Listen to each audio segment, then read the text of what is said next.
The man, the myth, the legend. Kaveh, how you doing, bro? Amazing, dude. Amazing. Just woke up from a little nap after 19 days straight of going. I woke up, had a call earlier, and then went right back to sleep and woke up to make sure that I make it for this chat. Dude, thank you. I just want to start this off by saying thank you because I have been trying anybody that I've been talking to lately. I'm directing them to go to your Instagram because you're just showing up with such value and educating people with what you're doing. You're on the front lines, like I can't even imagine what you must be going through, but what you've been able to give back during all this has been fucking incredible, bro. Like, and to hear, you know, what's been going on and how this is evolving, yet you're still able to keep some sort of normalcy. Well, you appear to be. And I was just so excited because I wanted to have you on the show, but what better time than now, right during all this fucking chaos going on, and what better person than somebody that's in the ER as a doctor seeing this. So thank you so much for joining us, brother.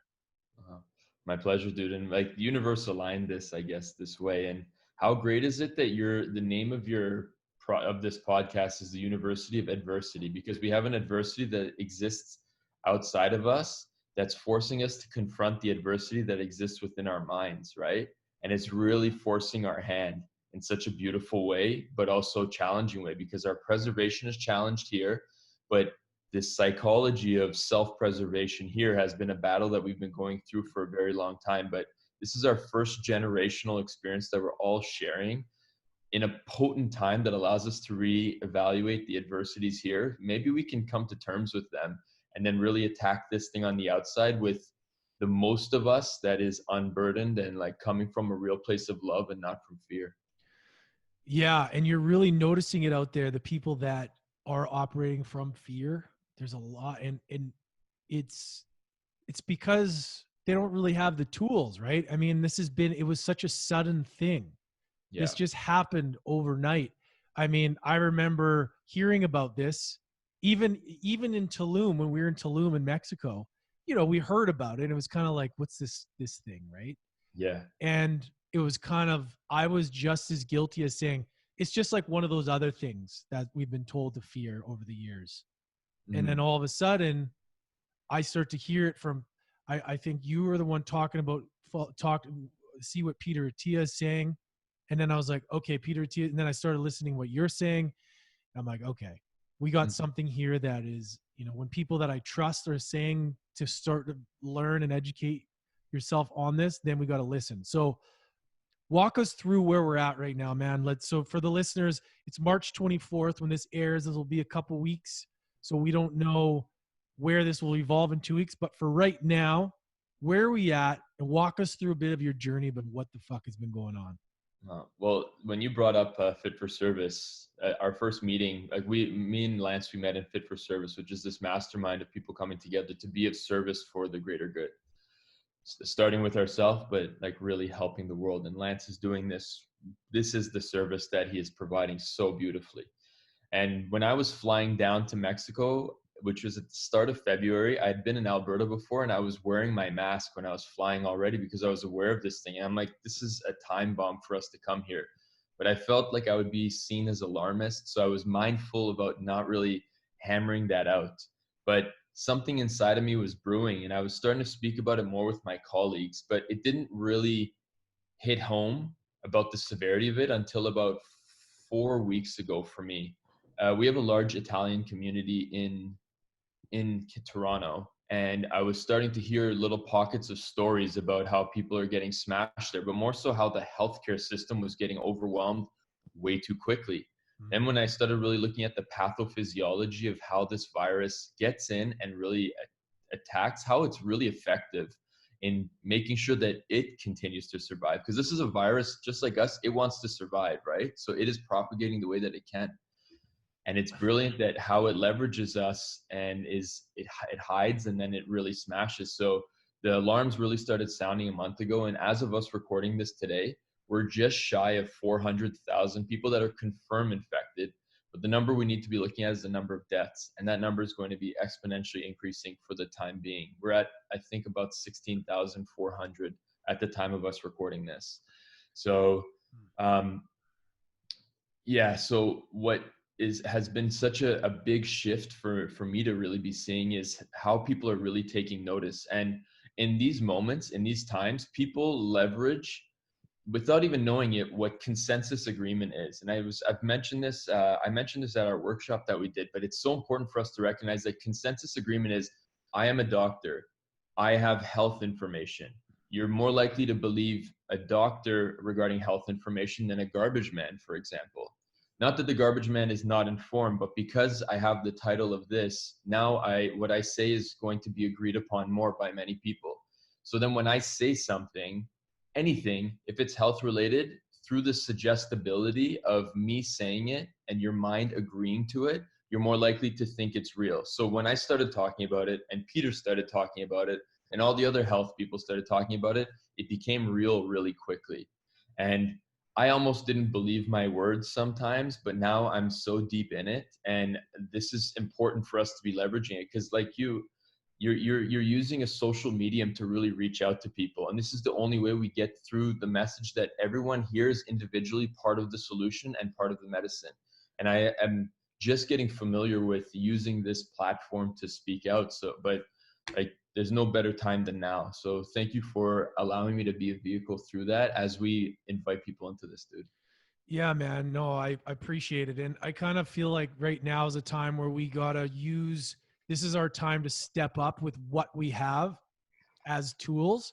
And I've been feeling that this is my time to step up as a human and really do what I can, because, I'm not a doctor.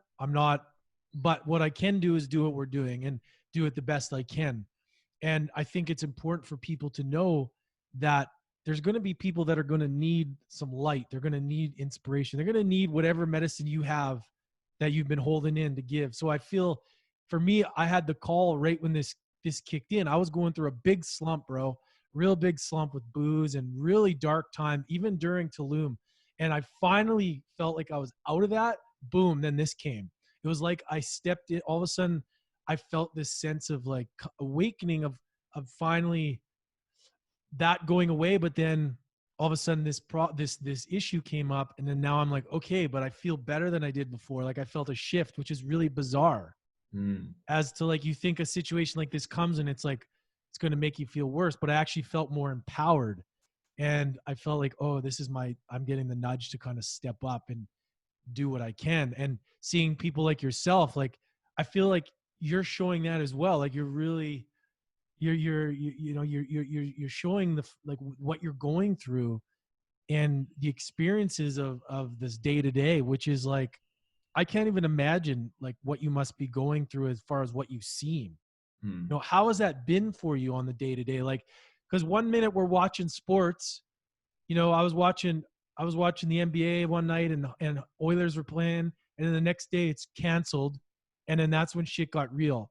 And then I started to listen to people like yourself, and I was like, oh fuck, this is getting serious. Like, walk us through your journey of what you've been going through here on a day to day. Well, dude, if there's a message to be getting out there right now, a big portion of the majority of people's diversions are gone. Sports is a diversion. We call it entertainment, but it diverts us from really spending any time with ourselves. Yeah. And because so many of the diversions have been put to the side where people are protecting themselves, but now, whoa, that's where I used to go. These are the places I used to go. These are the people I used to hang out with. This becomes such a potent time for us to go through the withdrawal of all of those things. And also the time to really sit and be with ourselves. And I can only imagine like what every individual healthcare worker has been going through, because I see with love that a lot of them who went in there with really good intentions to heal ended up getting stuck in the hamster, just getting into the rat race of the finances, of the notoriety, of being a specialist versus a generalist. And then the psychology plays there, where the person has a certain level with love of chronic self-neglect. And now it's sort of burnt themselves out. And then we come into a point where now you're being called to duty, almost like to the front lines. We're being called the front lines, right? But everyone is the front lines as much as we are. We're just seeing people when they're at their sickest. And I'm seeing the humanity of the physicians, the nurses, the entire hospital staff that feels overwhelmed and imminently at times powerless for what is coming if we don't shift the curve about what is happening right now with the numbers, with the amount of more people that are getting infected. So my hopeful awareness causes me to recognize what the possibility is by taking action and not taking action. Then I intentionally step into places of inviting people relentlessly into how they can be the medicine. So just like you, they step into recognizing I am more powerful than I thought. They get into greater awareness of how they can be medicine for this and how we can not just mitigate, but suppress people that are going to die. It's going to be an interesting psychology because, man, we are not primed to do an action and then not have a reward. Our reward is going to be not having people die, not having a system be overloaded, not making money. So it's like our psychology is going to be like, oh, I must feel good about this thing, but it's a challenging psychology. But when I think about winning a lottery ticket, this is the lottery ticket that many people have been wanting for when we think that it was the money that we wanted to win. This is the potent time where all of the things that you have in your life have the opportunity to be re-questioned. And if I'm sitting at home, sitting with this medicine, wow. Because I can either lean into my diversions or I can lean into myself. And there's the vast majority of people are going to come onto the other side of it, but we're not going back to normal. It's going to be like flying before 9/11 and flying after 9/11, like very different flight experiences, right? So this is going to be the same thing too with our human experience. And I'm being mindful about holding space for the healthcare providers, doing what I can, trying to procure like personal protective equipment, because that's one of the most scary things, that you can go into a place when you're well intended to help someone. All of your habits say help the person, neglect yourself. Now it's protect myself first, go in and help the person. Now I'm late. They have less chance of surviving. There's a lot of things that are being rewired here. But I want to be the medicine out there as much as for everyone else and for myself too. Well, where do you see that now, and how important it is for people in your line of work? Because a lot of people are, they go to school, they become doctors, but they don't have the tools to navigate through the actual shit if shit goes sour. Like you got they can fix, they can work on what they're doing, but like as far as dealing with the actual emotions, and like how important is it now? Are you seeing that not many people have those tools, or do they? Or is everybody coming to you for help because you obviously have them, and you have the tools? And I would love for everyone to have had the quality of life experiences and traumatic perceptions that I've had in their own way, for them to have regained the importance of recognizing that in whatever I do in my life, I maintain my sense of humanness, my sense of my being. If we can apply all of that, we'll do a lot of things that self-sacrifice us at the expense of ourselves. If we're self-sacrificing while being mindful of ourselves, that's a much different shift. And it's just not taught.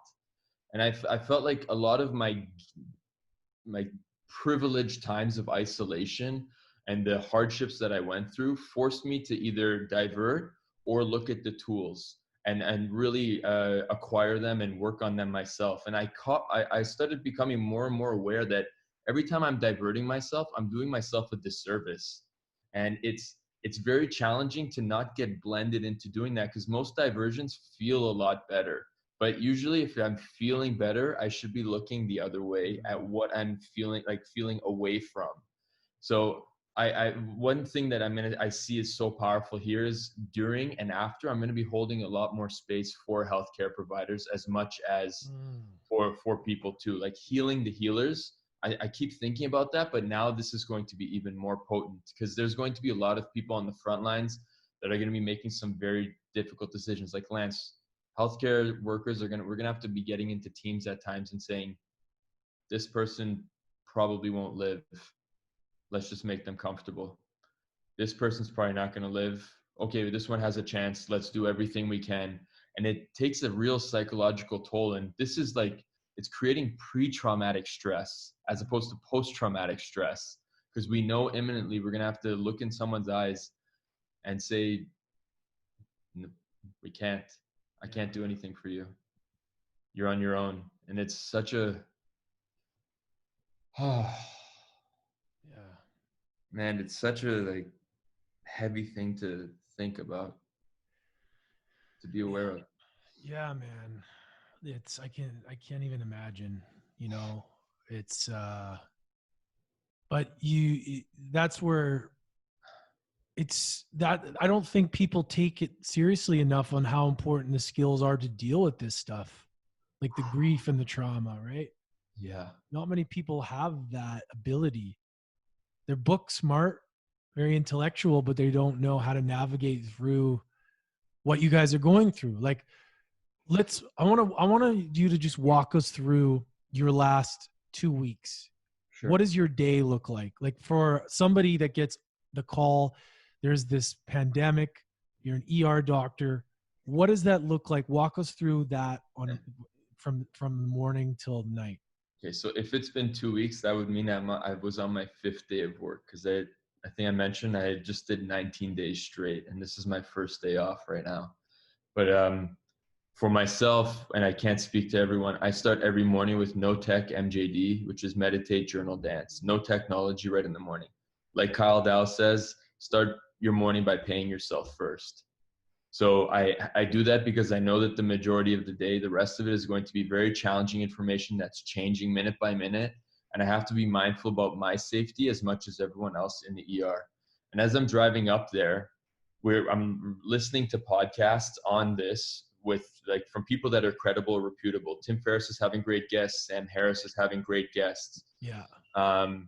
And Peter Attia as well. So I'm listening just to a concentrated amount. Joe Rogan had Michael Orlstrom, who was amazing as well too. Yeah. And that was early in this to just have a sense of awareness. So I would have artillery when I'm getting to the hospital, which is waiting for guidelines to come for us to change things. So minute by minute, we were saying people who are travel first are the only exposures. Then travel exposure came like 3 days later, but we weren't allowed to ask that question before. So now all these people got through and were exposed to the rest of the healthcare providers without any protective equipment. Then the next day it changes to community acquired potentially. And this is around all of the hospitals, probably in North America and around the world too, but specifically us. So I was always mindful about, we're asking all the questions and everyone is coronavirus until proven otherwise.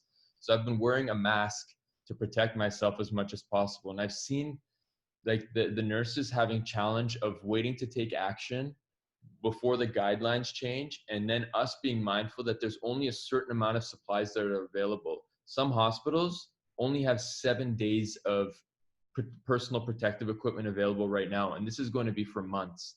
And what happened with China, like stifling their shipments and them saying like we need to keep our equipment for us first, it has delayed a lot of the materials coming here. So it makes going to work even a little bit more scary, a little bit more challenging. But we've had to reshuffle how all the rooms are going to be used, because if this is airborne, we're at risk of being exposed, and that can knock us off. And at the same time, man, a lot of people were going away for March break, spring break. I empathize with them, but while they were gone, like of course, trip with your family. They were told that they would have to come back for a 14-day quarantine. So my hospital and many other hospitals had maybe 20 to 30% of the healthcare workers get put on quarantine, and then it put a lot more strain on the other physicians. But I was ready to rise up to it. There's nothing more important to me right now than this. So we've been having more and more people coming in with symptoms or symptoms like, and we have to be so vigilant with education about what you should actually be going to the hospital first. And maybe I'll mention that really quickly. If you have fever and cough, that's not a reason to go to the hospital. If you have fever, cough, but you have the main thing, shortness of breath is the only reason we should technically be going to the hospital right now. Or if we're wiped out, not just tired, but wiped out, exhausted, or chest pain. That's pretty much it. Or if you're hallucinating, someone else will probably be bringing you in for that. That is the only reasons anyone should be going to the hospital outside of like a broken bone or other things like that. Because we've been having to lovingly ask people to leave, but Toronto seems to be ramping up pretty well, and we're getting screening centers set up. And I'm really hoping that with the messaging that I'm doing, that's being well received by the city, and it can disseminate to the rest of the world, that people isolating and self-isolating and quarantining themselves, and I know it's challenging with many people that are in the house, will ultimately end up hitting the system a lot harder, because the surge capacity of people coming in right now is going to be insane. And I think the psychology of a lot of the healthcare workers is going to shift. And dude, you know me, I have some tools, but I'm still fearful. But I'm choosing not to be led by it. I'm aware of it, but I'm not led by it. And I think that's one of the important things that I keep reiterating with my team. And I think that brings us back into, and I'm doing some breath work with them. So let's keep doing that. Oh man, they need you for sure. That's so important to have that leadership, when shit hits the fan. Yeah. It's if there's no better person to do it than you, bro. Like that's why I feel to have you as their leader, bro. Like, Yeah. I mean, but for you though, in self, like you're still a human. How are you dealing with it personally though? Like you come home, you just saw this crazy shit. Like, how do you decompress, man? Like how are you dealing with this, man? Like I can't even really express my words to even try and comprehend. Been positive. It changes the psychology, because now you're suddenly saying, am I infected and maybe I'm just asymptomatic and this is coming up? So now this is my first day off and I don't have the diversion of work. So I'm a bit more present for the thoughts that are fearful that are running through my mind. So I'm spending time and holding space for it. Because if you leave anything in your mind, this is outside of pandemics, but in especially in this, if you leave anything unaddressed and unacknowledged, unseen, unheard, it's going to continue compounding itself and then show itself in really messy ways. So today, next day, the day after, I'm setting up times with healers or people who can hold space for me in order to really shed a lot of this off. And then the rest of the time is dancing. I've been dancing for probably an hour total here today, and really shaking off a lot of the stuff, and then journaling the rest of the time, then eating clean. Like I have a broth a day, Yeah, the very least. Yeah, broth a day, like eating the cleanest that I can. Like how would you, if this was happening for you and not happening to you, are you really present for all of the lessons? And can you really do a reframing of every single experience that you're having in this moment? So am I being intentional about my food? Am I being intentional for my sleep? Am I being intentional with the connections that I'm having? Am I being intentional with implementing the precautions that I'm warning others myself, even though I long for it? Like, dude, I haven't been in contact with a human being in like 2 weeks now. I see my parents. My mom, so lovingly, she'll drop off food on a road. She'll drive half an hour west to meet me at a road so I can drive by, and I'll keep 6 feet from her. She'll give me food that I can throw out, and then she'll give some to the hospital, like serve them as well. But I'm seeing my mom and dad, and I would love to hug them and kiss them in this moment, but I can't. So I'm aware of my humanness and my drive that wants to be feeling human, but I know that there's a duty that calls that's a little bit past that, and I'm holding space for this as much as I can. And you and I both know when we delay things, there's this slingshot of a contrast that puts us into this like basking of appreciation on the other side. Like I know the next time I'm going to hug someone, maybe it'll be you. It's going to be like the most delicious human experience again. Yeah. Right now I got to just hug myself, right? Man, it's That so sounds true. bad. That's so true, man. It's I think we're all going to appreciate when things are back to normal. Like we don't know. That's, I guess, my next question. Where we sit, I know. where we sit right now on how long, again, guys, March 24th, we're recording this. So from where we're at, what are we looking at? If you had to, all the information you've heard, what are we looking at as far as this going on as a timeline ballpark? Well, all of the data shows that if we don't adhere to anything and we all get smashed at once, 30 to 70% of people will get sick, and 90 million people around the world will die if we were to not adhere to anything. Now that we're starting to apply things of like the methods that work, like self-isolation or quarantining, we do see that there's a flattening of the curve. Flattening of the curve just means a delay for people to still 30 to 70% still get sick before this disseminates, but then 45 million people still die. If we went into complete suppression, where all of us together around the world right now decided we're staying in our homes for the next month still sounds like a crazy long time. Over the next 3 weeks, we're going to see an insane amount of people that are going to be hurt and killed, dying from this because of the surge and just people not being supported. And just think, when people are being isolated, there are old people at home that people are staying away from, that they're not able to check up on, and they are passing there if they're potentially exposed. But the number goes down to about 2.2 million globally. Just still a crazy amount of people. We can even get down to a few hundred thousands if you went into strict isolation, like Chinese draconian, but Chinese draconian like measures, where they were boarding some people into the house, arresting and holding people at gunpoint if they were out of their houses. That's how we would really mitigate this. But the Imperial College of United Kingdom on March 17th, where I'm speaking about the majority of data, which they did use some, they were using the extremes, but these are probably how it's going to play out. They did invite that it's going to be, we're going to have to do it in waves of maybe 1 to 2 months of break, 2 months of like we're in isolation, 1 month back for the economic support, and then 2 months. And we keep doing this in pulses until it gets less and less and less. But the biggest thing that we can do to ever prevent this from happening again, SARS specifically, is stop eating horseshoe bats. Please. These exotic bats are natural reservoirs of SARS-CoV, which is severe acute respiratory distress coronavirus. And these viruses it's a pandemic time bomb that we've known about since at least 2007, but we still eat them as an exotic animal, and especially in Asia and China. So if we were to mitigate that, that would be the step one of us ever preventing a pandemic like this ever coming up again. But this can easily stretch 18 months, man. Wow. Okay, here's my question.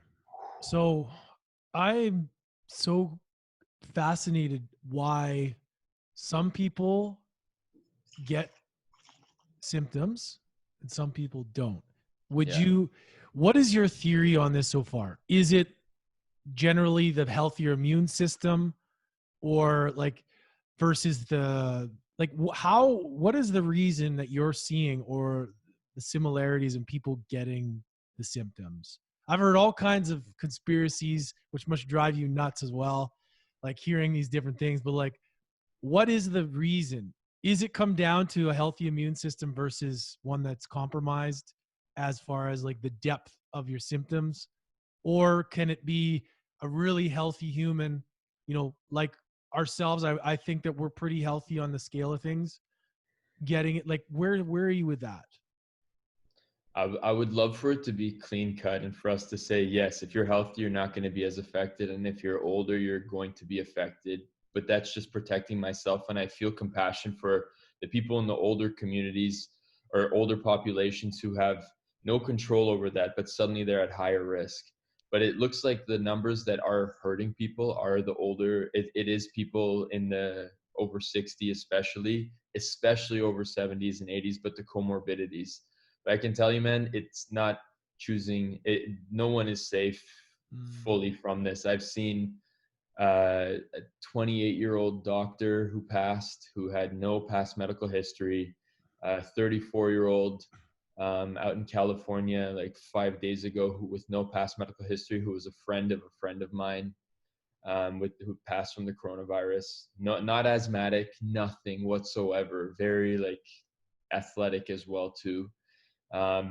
Seen 47-year-olds, 52-year-olds being seen, like there's these young people that you're thinking, okay, we're immune, are still getting crushed by this. So man, I that makes me fear. Like I can hear my words and I can feel my body have this like this tightening up as I say that no one seems to be protected. But what we can do is definitely optimize our immune system the best we can, because our psychology definitely does have a play with it. When you see someone who has a cancer diagnosis and you see that they've given up hope, there's a very different outcome compared to when someone still has hope and they have optimism and they're thinking very differently. And I think that there's something, I hope the medical community doesn't push back, but metaphysical that's beyond what we can tangibly touch, that helps someone survive through this. And I hope survive, like optimize their immune system, but hopefully survive through this as well. And we'll only be able to tell in absolute certainty when we're looking in hindsight when this is all complete, man. But we should all operate as if we're 80. If we did that, we would truly isolate. We should all operate potentially like we have comorbidities. If that's what's going to take for you to apply the things that actually work, then maybe we should start thinking that way. Like what would 80-year-old Lance tell you right now if he was here right now? Like, would he be telling you be way more vigilant, man, we want to live? Or would he say, whatever, if it happens to me, I'm okay? No, it would be, I'd be battling with it as to like, no, of course, if I was 80 and I know that I could get it at that age, I guess where I'm like, I feel where's the line between fear taking over, where it suppresses your immune system so much, and you must see it because being a doctor, right? A lot of people, obviously you have to know the facts, right? We got to learn about this. We can't be stupid and hide in the clouds. But where's the fine line between knowing what we need to know, but then not letting fear take over, right? Because some people that let fear take over, I feel would I'm not going to say they're going to get it easier, but I feel like psychologically there has to be some sort of correlation between our minds, or how our body operates, our immune system. Like, I don't know, like it's just hard for me to wrap my head around all this, and that's why I feel like, is it so cut and dry, or is there something more to it? Like, I mean, psychologically and with fear, is fear going to be the thing that allows you to allow it to attack your system further than if you're not in fear? You know what I'm saying? Yeah, man. Well, I'm curious about that too, because I'm actually thinking more of like vibrationally, and I don't know if it's going to resonate with people, but I wonder if some people who are like so deeply unconscious and unaware of their own life's existence are the ones that are getting the most smashed by this. And then the people that are really living an intentional life, that they're aware, but maybe a bit more conscious, a bit more aware, then the others are not going to be as affected. That's one of the things that I've said, but I wonder if it's me trying to preserve myself by saying that. I wanted to say that too, but I didn't want to discredit, like, because as a doctor, that's like a complete opposite thought process, right? I know. So this falls into belief system. I'm not speaking about it as truth, but observationally, I've experienced things in my life that you can't quantify, that has that you can see observational data that actually supports it, but then you can't reproduce this in studies. I've sat with 25 people before who are all blindfolded, and they've all gotten on the same level in whatever ways that they do, and they all at the exact same minute, exact same moment, raise their hands, turn one hand, turn the other hand, and then look at them through their blindfolds. And I'm looking at one person over there, one person here, one person there. You cannot explain these things with any study that could reproduce it, but there's observational data that's outside of just me. Someone else was there to witness it as well too. So if we can get curious about, maybe these people, there's a different frequency that we can be operating from within ourselves, maybe we can fine tune our immune system in this as well. And I think like stepping into greater senses of intentionality and awareness are how you get to even know your fear in the first place. So like when you're saying, if we're operating from fear versus not, are you proactive or are you reactive? Like, is a very important thing to differentiate between the two. Are you blended in the feeling or are you witnessing it? Because if you're blended in it, most likely you're operating from fear. Whereas if you're able to witness it and not be a part of it, that's someone who has stepped aside from their fear and is aware of it, but not led by it. So intentional awareness is probably the most effective way to do that. And if anyone here is listening and hasn't read a book like Anthony DeMello, Awareness, highly recommend. And I think I may have mentioned to you that I'm writing a journal right now, Intentional. And it's just to step into spaces of intentionality for this very reason. So you can be present. For like what I speak to very often is having presence, intentionality, consciousness, and awareness. These are the four pillars that if you apply it anywhere, you cannot do wrong. You can't do wrong. And you can be in love and you can see your fear and not be it. And right now I'm feeling it over and over again that I just keep applying it in this pandemic. And I'm able to be fully present for myself, intentional in my actions, conscious about what the repercussions can be, and fully aware of my experience and my circumstance of my internal state as well as my external. So I'd invite others into that as well too. Is there a guilty pleasure during all this on your day off that you're like a pizza or like ice cream or something that you're gonna? I'm just curious because you're in this environment. Like pizza sounds amazing right now that you said that. Like the guilty pleasures are the ones that like I can't lean into right now. Like I can't have human connection right now. That's And true, that's right? You one can't. of the greatest human sources of relief. Yeah. I don't know if that's polite to say, is human contact, human connection. And right now I'm looking at people through screens. I don't engage in looking at porn because I know that that's just a deep diverter that it's like it does myself a disservice. So I'm mindful not to. But like my brain has thought, maybe, dude, it's time to override that little thing that you've got within yourself, even though it's a ritual. Maybe you should look at it. And I haven't yet, but it's on the mind. But now this guilt, it sounds like an invitation. Porn. Let's talk about that because I think it's an elephant in the room a lot of people don't talk about, including myself. I've talked about it a few times, but walk us through a little bit more in depth on this subject, because this is a thing that needs to be addressed more. And I feel like you'll be the person to really shine some light on what is actually happening. All right. Well, the majority of people use porn as a way to outlet a source of a deep-seated pain that they have within themselves. And it's masked as, oh, I'm getting off.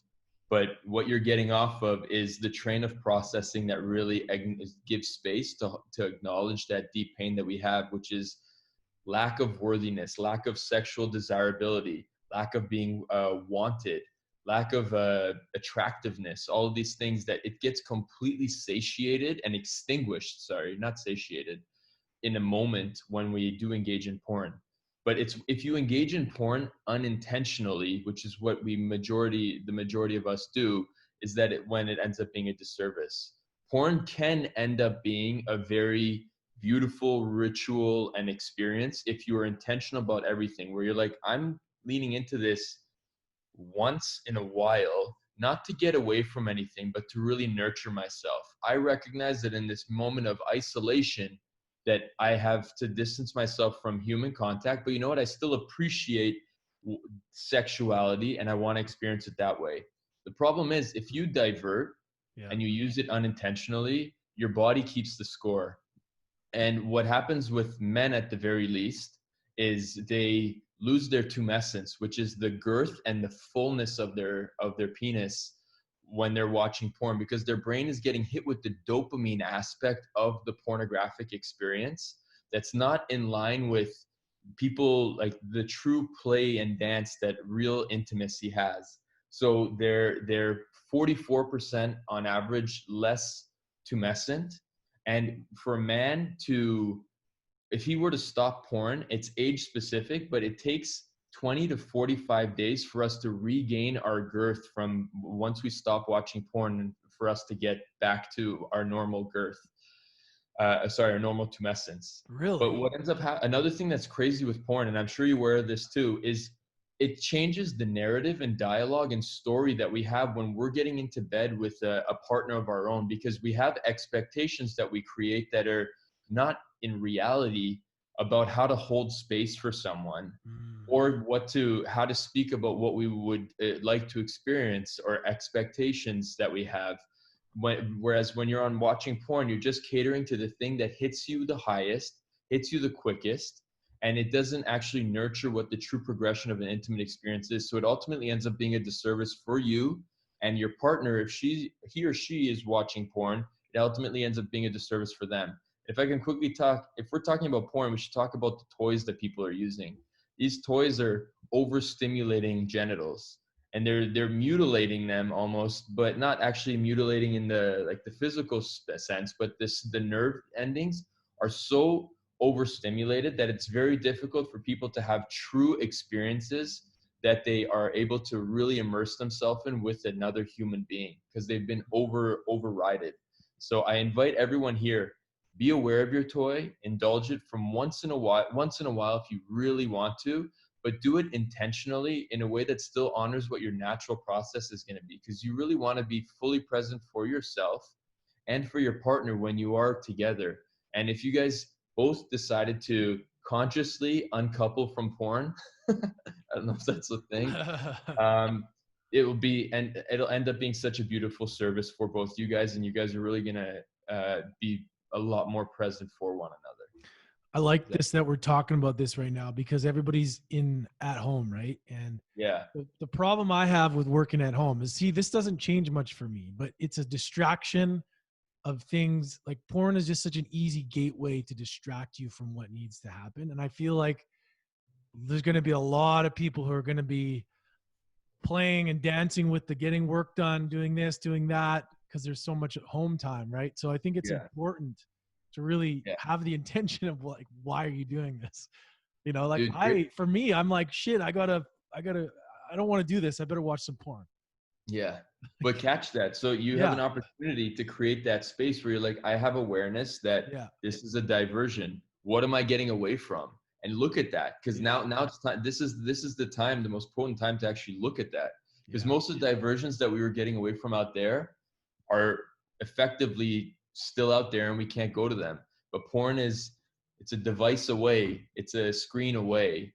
And like, so can you really exercise your own courage to get to know, to not lean into that, and to get to know what you're getting away from? Because then when you unburden that, you can go to porn still, but you're not going to go on behalf of the diversion that you're getting away from. This is how you get aware of your parts, because there's a part of you that's saying, I'm feeling a deep discomfort. Like, what do I do? And you just know that this is the habitual thing that has extinguished this part of you from really expressing itself. But this is the time for us to get to know our parts. And this is the first time I think I've mentioned parts the entire talk. I So. love it, man. I love it, because this is so important. It's things that don't get talked about. And my next point is, when Aubrey was talking about going celibate, this was something that I battled with as well a lot, because there's the argument of charging that energy, right? That sexual energy, from Think and Grow Rich, and all of this different, using that sex energy to fuel your creativity. So Yeah. I've been dancing back and forth, like, is it better for you to, people say, oh no, releasing is good for you. It's good for your well-being. But then some say, well, no, you want to use it to charge it up, because most people don't ever allow themselves to get that charge because eventually it's got to go somewhere. So it goes into your creativity. Where are you at with this? And I just love that we're talking about this, because this is something I don't talk about very often. Oh, me too, dude. Well, let me ask you, where do you feel? Do you feel more creative or less creative after? Well, I haven't even got to the point where I've allowed that to even happen past Uh, 2 weeks. Like I'm, a week, 10 days. Well, even when Aubrey was saying he made it like 8 days, right? Like yeah. just like having that so that it's not even an option and allowing it to go into creativity. Like how many people actually try that out? I mean, how many people have actually given that a go? Yeah. I've always been toying with it. And as well as going celibate and thinking about, is this a good idea? Like, do you pick up the energies of these different people? Is it fucking with your whole aura? You know, do you hold on to the things, or these are the things that I dance with and think about a lot all the time. So I'm really curious to hear where you're at with all this kind of stuff. Well, dude, if we're stepping into celibacy, let's say, are we doing it because we're shaming ourselves because of the things that we did before, and now we're trying to punish ourselves for it, or are we trying to nurture ourselves and shift the energy that we have within us into other places? Because if we start having invasive sexual thoughts, which are very natural to have, we start punishing ourselves for having these, or shaming ourselves for telling ourselves, I will not honor you, without explaining why to ourselves, we're doing ourselves a disservice. Whereas if you recognize that right now, I have a responsibility. Like people have invasive thoughts at work. They don't just take their dick out and start beating their nut at the cash register. Yeah. So I don't know. We still have an internal capacity to control ourselves. Yeah. But be mindful of you recognizing the next time it comes up. I'm recognizing this internal drive that's really screaming at me to be intimate. I'm horny. Where can I shift this energy towards me? And then you're going to see the creativity being used. Otherwise, if you don't acknowledge it and become intentionally present with the internal dialogue, you're going to feel the overwhelming urge that's eventually going to pull you to a porn website. And next thing you know, you're laying on your bed and saying hello to euphoria for 15 seconds. Yeah. Like, and then diverting yourself. So I think that if celibacy is great, but prime yourself with the intentionality that's behind it for where you want to shift the energy throughout. Because I've been very present for where this energy is. And in the intimate experiences that I step into, I've really, if there's the beautiful exchange that's happened, it's not like one and done. It's one and bask. And you just stay and you feel the energy going up and down your body and really soaking it in. I think this is what the tantric artists or workers speak of, where they speak of prana. And I don't know if you have heard of prana. I don't even know if I'm using that I've word heard right. it. I don't really know much about it, or I've heard the Well, word. the next time, I'd invite anyone here, the next time that you do have an orgasm of any kind, sit with it. Just feel through your entire body as that experience happens, whether you're male or female, especially men, because we really don't give ourselves permission to do that. We'll complete and then we'll go to the next thing right away, or we'll maybe catch our breath and go and wipe off. But no, sit and stay and bask with yourself. Feel through all of your humanness, because you just tapped into one of the fringes of the gifts that we have that we can experience in this human life, where we can feel so dark and negative and nothingness all the way to apathy for an entire lifetime, and stretch that to the other side, which is a euphoric experience in the form of an orgasm. Can you be present for that and really just bask all of it in? Because the more you give yourself permission to, the more you'll allow yourself to be in it more often, and the people around you will take notice too. But of you being a lot more present in things. And I think this is just like it's a result of how we operate in society, where we're act, go, do. And like even intimacy and sex has become that. It's do next thing, come next thing. No. Let's come and stay. Let's have an orgasm and bask.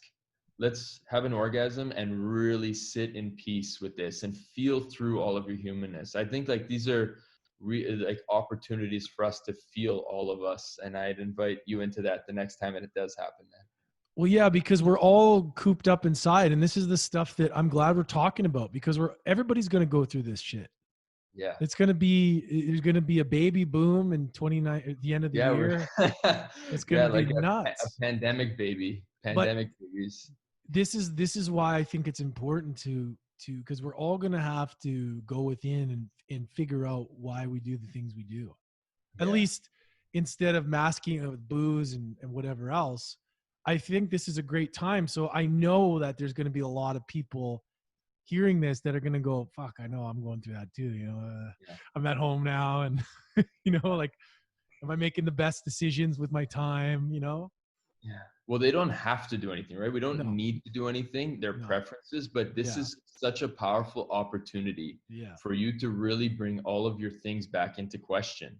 The people you hang out with, the job that you're doing, the way that you play, the way that you're thinking, acting, and feeling. Are you really doing the things that you can to, and taking advantage of the opportunity to reevaluate yourself? Because when someone challenges you on a question, for example, you can either feel resistance or you can see it as an opportunity to say like, oh, I'm going to reevaluate my belief. Oh, maybe they're right. Maybe I was being a little bit more rigid on this. And then we shift.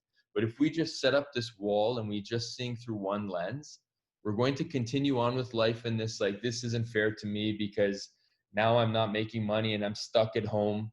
Or you're just going to keep seeing through that lens. But there's an opportunity for the shift, and you can continue to see things through the lens of before pandemic and after. And I'm certain that for the vast majority of people are going to be have a lot more humility, a lot more sense of collaboration and cohesion, less separation, and probably more appreciation for their life than they've ever experienced. Because this feels like a tumor diagnosis for everyone.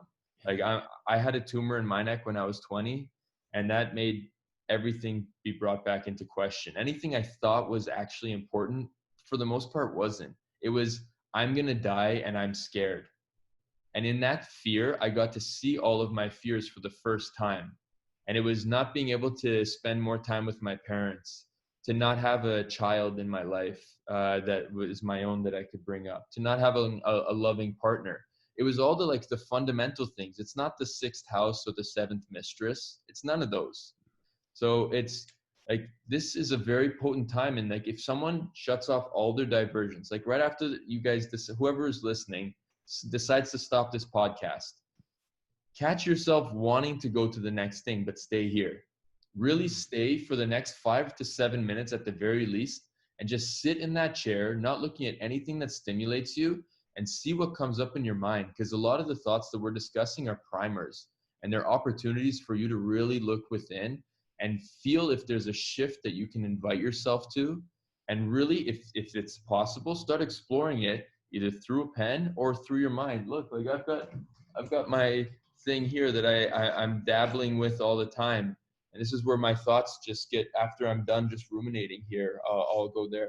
I don't want to share, like, anyway. That's awesome. But I'd invite people into this type of possibility right now. Spend some time with you in absolute solitude. Right now you're in isolation.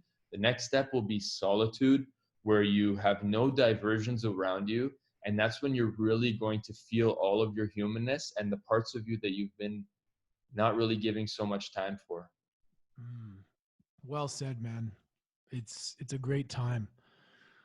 After all this stuff is past, where is Kaveh in 5 years?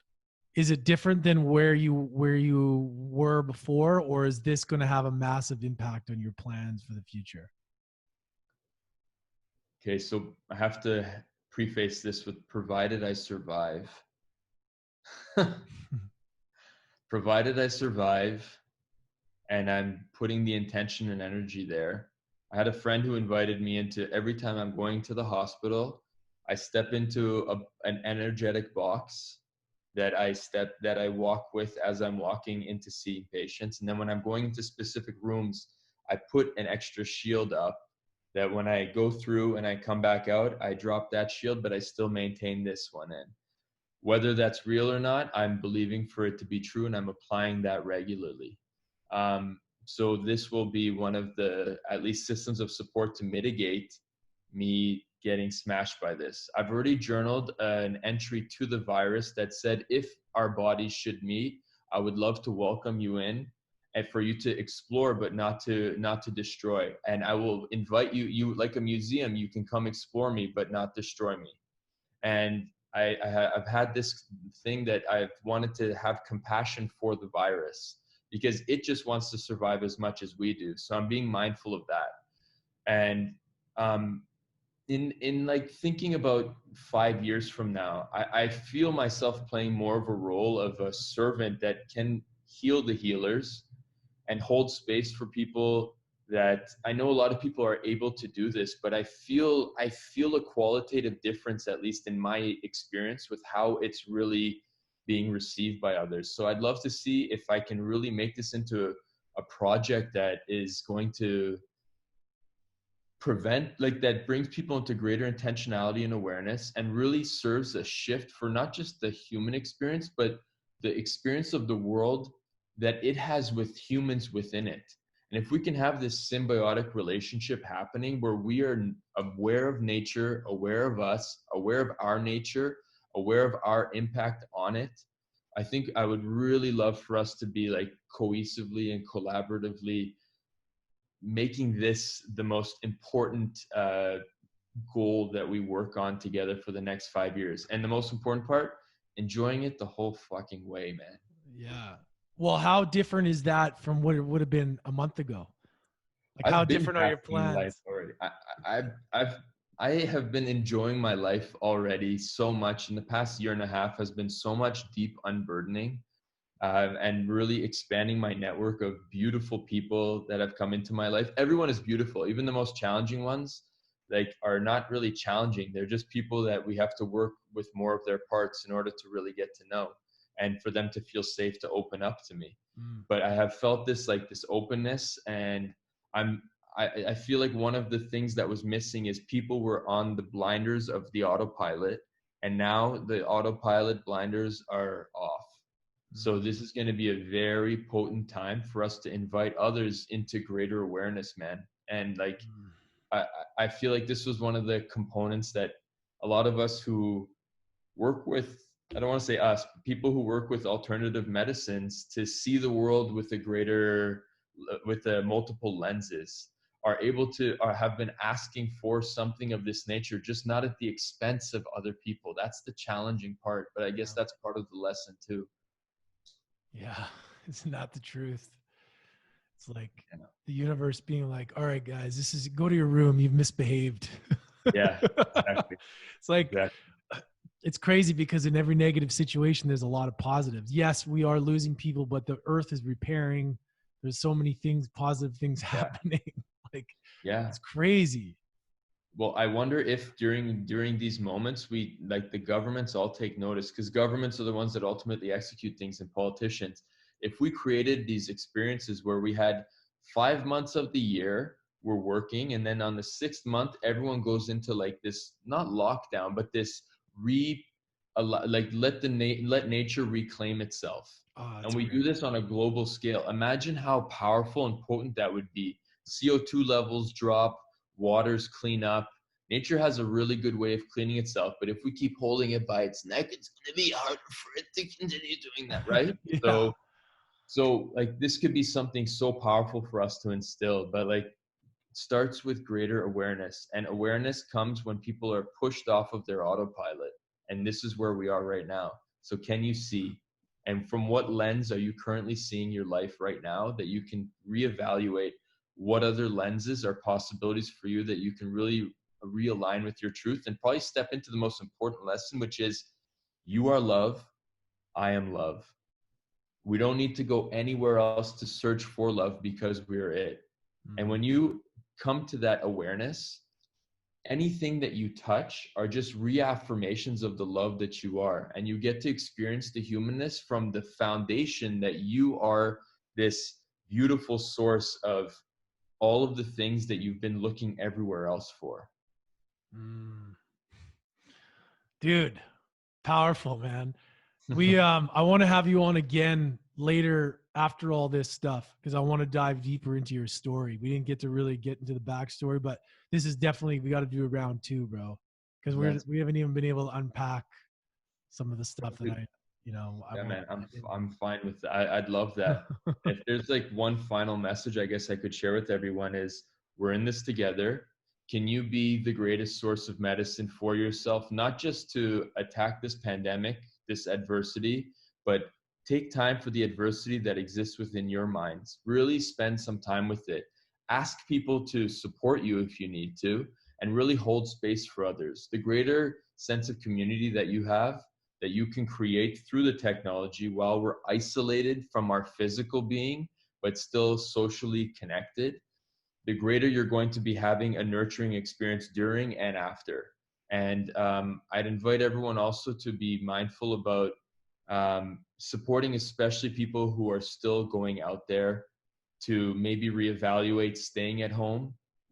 You can be medicine for them. We don't have to just listen to the doctors for sources of support. You guys can be the voice that they listen to too. Just like people listen to doctors, if someone's following you or connected with you, the suggestibility of you saying it is already a greater likelihood for them to buy into it because they trust you already. So invite them into things that are truly nurturing, not just for you, but for all of us. And let's get through this together. I love you. Well said, brother. Thank you so much. Where can we all find you? Where's the best place to check you out, all your work?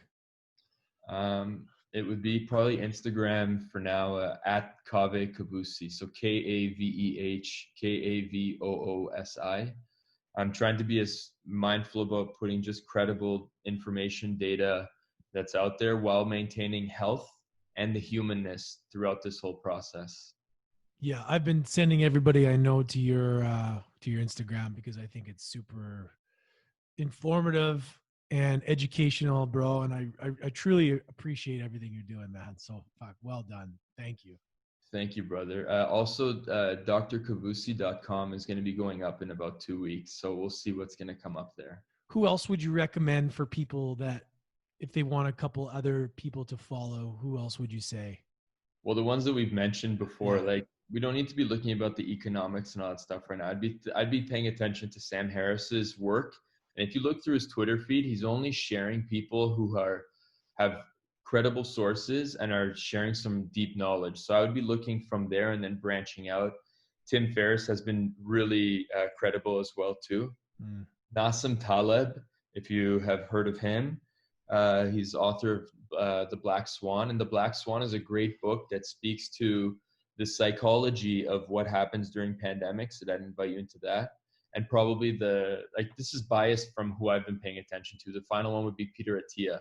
I really like how he has a team of epidemiologists that are working and in dialogue with other scientists around the world, and they're only putting out proper digestible information. But I intend to play that role as well too, but not for the eyes to be on me, but for the message to be received by you and by the world.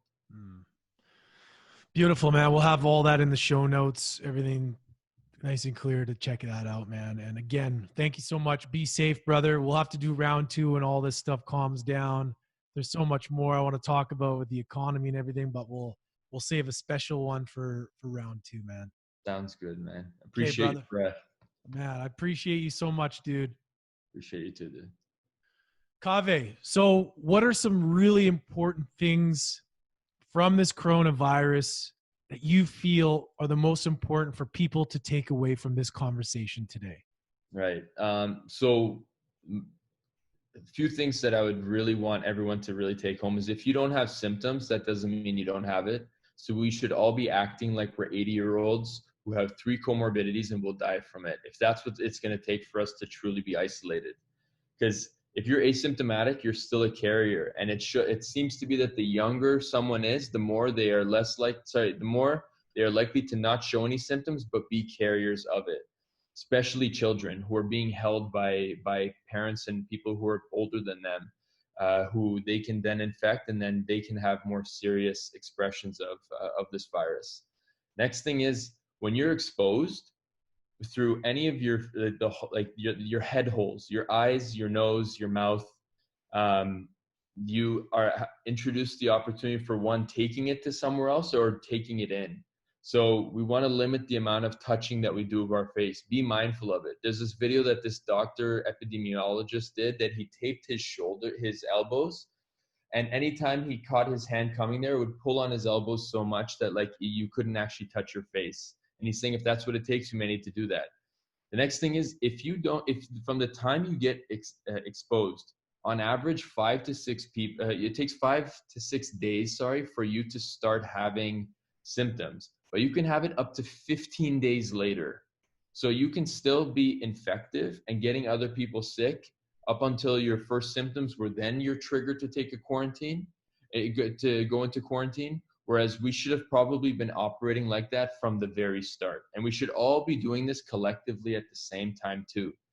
The thing that this virus does that's really interesting is on day 9, on average, people start getting infections into the blood, or they start getting very short of breath. By day 12, they go into what's called acute respiratory distress syndrome, which is when the lungs are just so invaded by the immune system that the person can't properly oxygenate. So the air that's coming in gets to these beautiful bubbles, these things called alveoli, that transfer the oxygen into the body and then the carbon dioxide out. They're not able to do the transferring. And so people crash really quickly and you're seeing them gasping for air. For those that do get a mechanical ventilator or respiratory support, they go into ICU. And the people on the 15th day, it seems to be hitting the heart, where they get 38 to 33% of them are getting either myocarditis or cardiomyopathy, which is an enlargement of the heart or an inflammation of the heart. On the 17th day, on average, they're seeing a secondary bacterial infection come in to really hurt people. So these are things that are downstream that makes the battle even more painful for people who are already down and getting kicked. So we need to be even more mindful about people who do have weakened immune systems to be in isolation and aware and away from others who are maybe not taking it seriously, or who are younger and still have to be exposed to other people. If you have traveled recently, you should definitely be isolating. If you're a healthcare worker, you should probably be isolating yourself. And again, the greatest invitation would be for all of us to isolate ourselves from one another as much as possible, and from new exposures as much as possible. If we're making excuses to just see our friend because we haven't in a while, we're doing a disservice to yourself first, because you don't know where your friend has been. So please be mindful that we can apply these things, because the data is changing, and the studies are showing new symptoms, like sudden loss of smelling and taste. What a bizarre symptom, but I've heard 3 of my friends who have had this suddenly in the city. And then one of them has tested positive. And then the other things, that the only reason anyone should be going to the ER is for shortness of breath, chest pain, or profound fatigue or hallucinations. I say or for us to create a good space between. It doesn't mean this plus this plus this. Mm-hmm. Other than that, go to screening centers for fever, cough, that's it. But then stay at home the rest of the time. And optimize your immune system any way you can. You hear that, everybody? That's a doctor speaking. Listen to your doctor. He's in the front lines. You got to take these precautions. It could save a lot of lives. So make sure, if you need to go listen to it again, write it down. This is super, super important. And there's no better source than an ER doctor telling you this. So listen up. Awesome, dude. With lots of love too.